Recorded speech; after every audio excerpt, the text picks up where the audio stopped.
وندعو ونصلي ونصلي على رسول الحبیب اما بعد اعوذ باللہ من الشیطان الرجیم بسم اللہ الرحمن الرحیم۔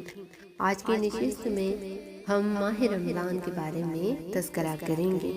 آپ تمام بہنوں پر اللہ سبحانہ و تعالیٰ کی ڈھیر و ڈھیر سلامتی ہو۔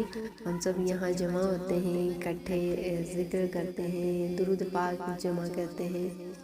اللہ سبحانہ و تعالیٰ ہم سب کا یہاں آ کر جمع ہو کر عبادت کرنا اپنی بارگاہ رحمت میں قبول و مقبول فرمائے۔ آج ہم رمضان المبارک کے بارے میں تذکرہ کریں گے۔ دیٹ ریزن رمضان المبارک کا مہینہ عنقریب آنے والا ہے۔ مرحبا مرحبا ماہ سیام مرحبا، مغفرت، رحمت، انعامات کا خزینہ ہم پر سایہ فگن ہونے کو ہے۔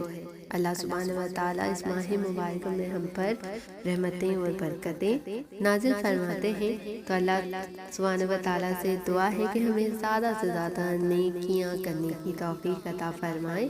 دراصل رمضان المبارک کا مہینہ اسلامی سال کا 9واں مہینہ ہے۔ یہ ماہ مبارک باقی تمام مہینوں میں ایک خاص عظمت اور اہمیت کا حامل ہے۔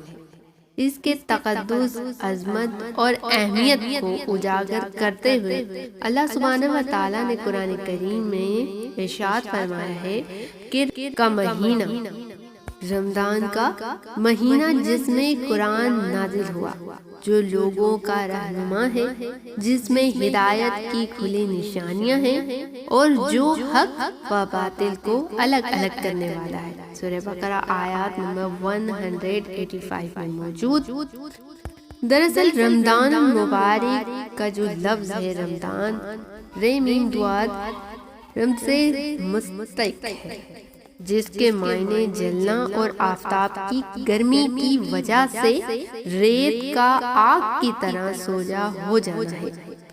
علامہ سخاوی رحمۃ اللہ علیہ لکھتے ہیں، رمضان گرمی کی شدت سے عبارت ہے، چنانچہ عربی زبان میں بطور محاورہ کہا جاتا ہے کہ اونٹ پیاس کی شدت سے جل گئے۔ چونکہ یہ ماہ مبارک گناہوں کو جلا دیتا ہے، اس بنا پر اسے رمضان کے نام سے موسوم کیا جاتا ہے۔ قدیم عرب تاریخ میں رمضان کو گرمی کے مہینے سے تعبیر کیا جاتا ہے۔ اہل عرب میں رمضان نہایت سخت ترین گرمی کے زمانے کا نام تھا۔ رمضان المبارک میں اہل ایمان عبادت اور نیک اعمال کے باعث گناہوں سے پاک ہو جاتے ہیں۔ بلا شبہ رمضان المبارک رحمت، مغفرت اور نیکیوں کا موسم بہار ہے۔ یہ وہ ماہ مبارک ہے جس میں استوا ہدایت کا ابدی خزینہ، آخر الحمید، صحیفہ نقصہ، کیمیا، دین و دنیا کی فلاح و نجات کا دائمی ربط اور سرکار دو عالم حضرت محمد مصطفیٰ صلی اللہ علیہ وسلم کا سب سے عظیم معجزہ وحی ربانی کا آخری سرچشمہ یعنی کتاب مبین قرآن حکیم نازل ہوا۔ رمضان مبارک کو یہ عظمت و فضیلت بھی حاصل ہے کہ اسی ماہ مبارک میں جملہ آسمانی صحیفے اور الہامی کتب نازل ہوئی۔ اہل ایمان اس کی آمد کا پورا سال انتظار کرتے ہیں اور رمضان مبارک کے استقبال کے لیے دیدہ دل پریشاں کیے رہتے ہیں۔ اس ماہ مبارک میں رحمت و مغفرت کی ہوائیں چلتی ہیں۔ یہ دین و دنیا کی بھلائی اور آخرت کی کمائی کا موسم ہے۔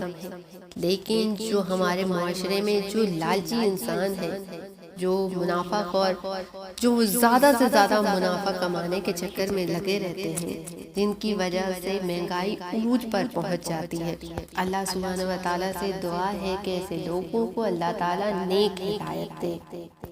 کیونکہ نارملی گداگر جو ہوتے ہیں، جو سڑکوں پہ آپ نے دیکھا ہوگا ہاتھ پھیلا رہے ہوتے ہیں، ان کا تو پیشہ ہے، وہ کسی سے بھی مانگنے میں جھجک محسوس نہیں کرتے۔ لیکن اس معاشرے میں جو غریب طبقہ ہے، جو سفید پوش افراد ہیں، جو کسی کے آگے ہاتھ نہیں پھیلاتے، جو کسی سے مانگتے نہیں ہیں، وہ بیچارے پریشان ہو جاتے ہیں۔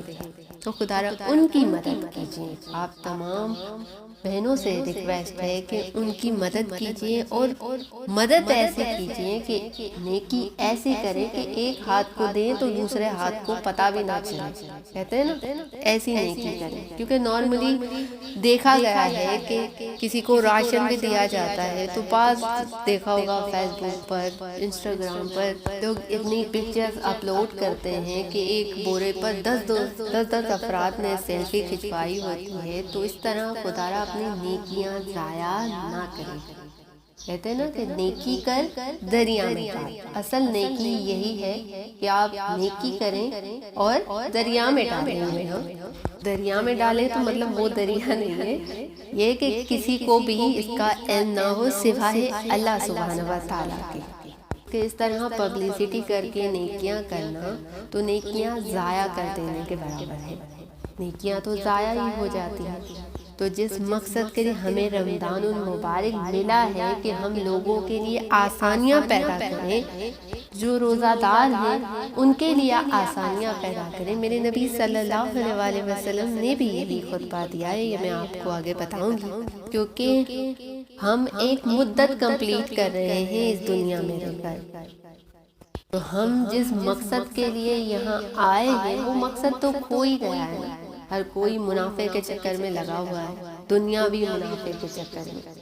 تو یہ ماہ مبارک دین و دنیا کی بھلائی اور آخرت کی کمائی کا موسم ہے، تو ہم نے آخرت کے لیے بہت زیادہ نیک اعمال جو ہے وہ اکٹھے کرنے ہیں، تاکہ روز محشر میں جب ہم کھڑے ہوں تو ہمارے سر جو ہے وہ شرمندگی سے نہ جھک جائے، کہ ہم سب آقا دو عالم صلی اللہ علیہ وسلم کی امتی ہیں، ہم عاشقان رسول ہیں۔ اعلیٰ حضرت کیا خوب فرماتے ہیں نا، زمین و زمان تمہارے مکین و مکان تمہارے لیے چنی و چنا تمہارے لیے بنے دو جہاں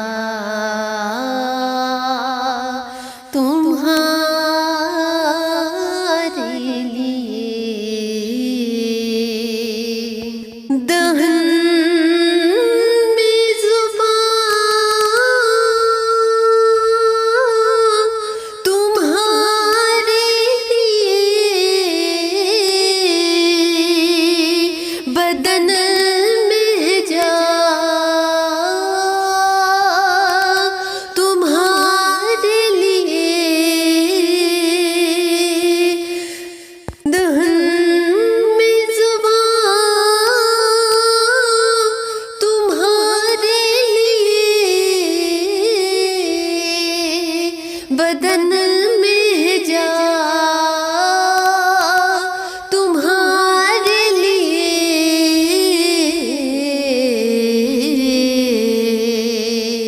ہم آئے یہاں تمہارے لیے کل اٹھے بھی وہاں تمہارے لیے ہم آئے یہاں تمہارے لیے کل اٹھے بھی وہاں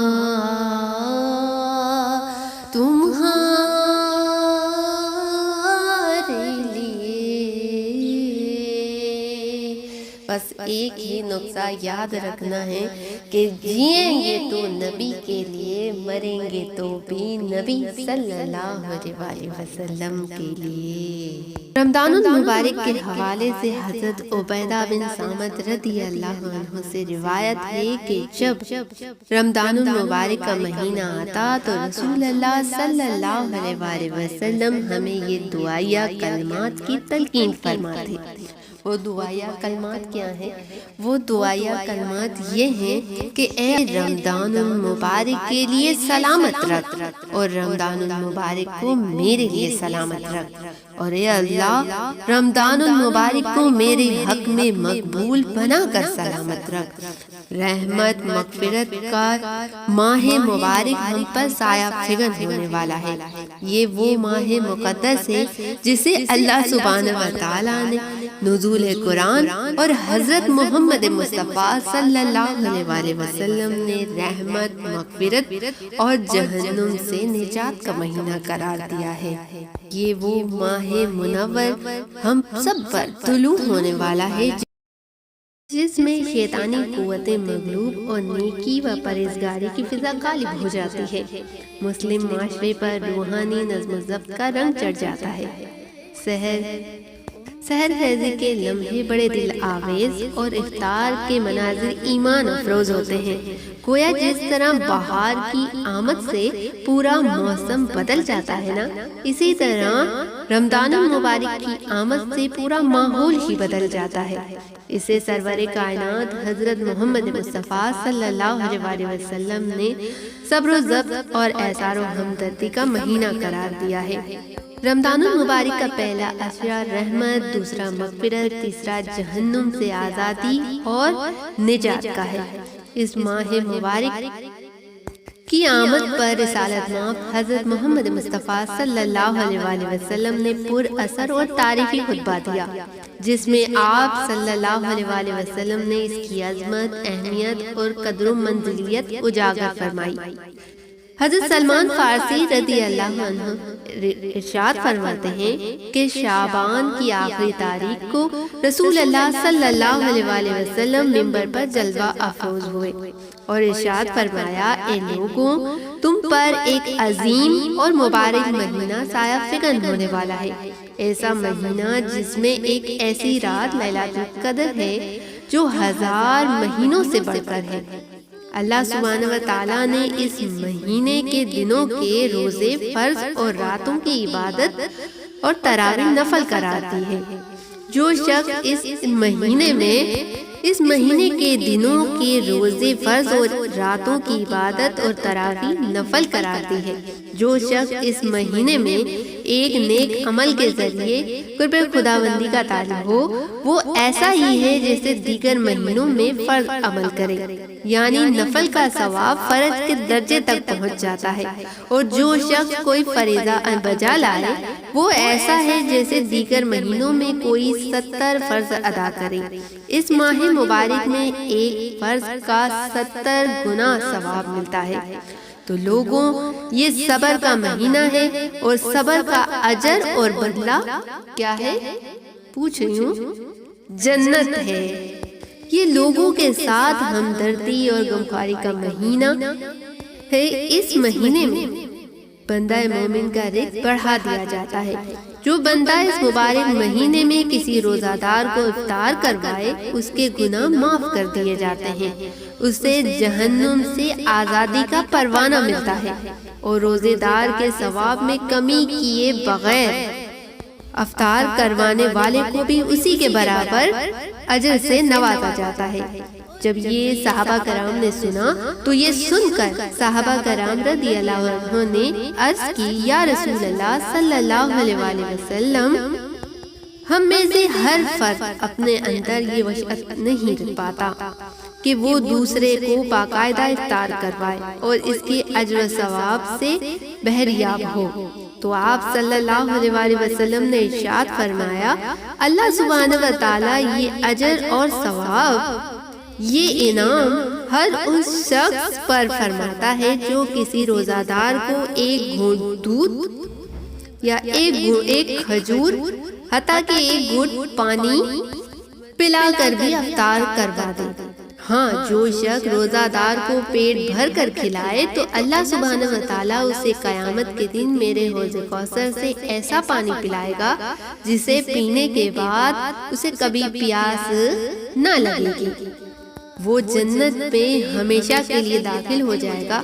پھر آپ صلی اللہ علیہ وسلم نے ارشاد فرمایا، یہ ایسا مہینہ ہے جس کا پہلا عشرہ رحمت، درمیانی عشرہ مغفرت اور آخری عشرہ جہنم سے آزادی کا ہے۔ جو شخص اس مہینے میں اپنے غلام، خادم اور ملازم کے کام اور محنت کے بوجھ کو ہلکا کر دے تو اللہ سبحانہ و تعالیٰ اس کی مغفرت فرماتا ہے اور جہنم کی آگ سے آزادی عطا فرماتا ہے۔ تو اے لوگوں، اس مہینے میں 4 چیزوں کی کثرت رکھا کرو۔ نمبر 1 کلمہ طیبہ، نمبر 2 استغفار، نمبر 3 جنت کی طلب، نمبر 4 جہنم کی آگ سے پناہ۔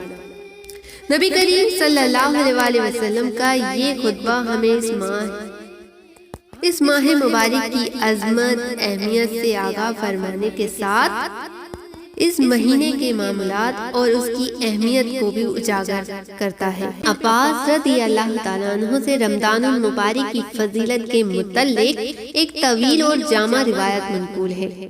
اس میں یہ بھی ہے کہ رسول اللہ صلی اللہ علیہ وسلم نے ارشاد فرمایا، اللہ سبحانہ و تعالیٰ رمضان میں افطار کے وقت ایسے 10 لاکھ افراد کو جہنم سے بری فرماتا ہے جو جہنم کے مستحق ہو چکے تھے۔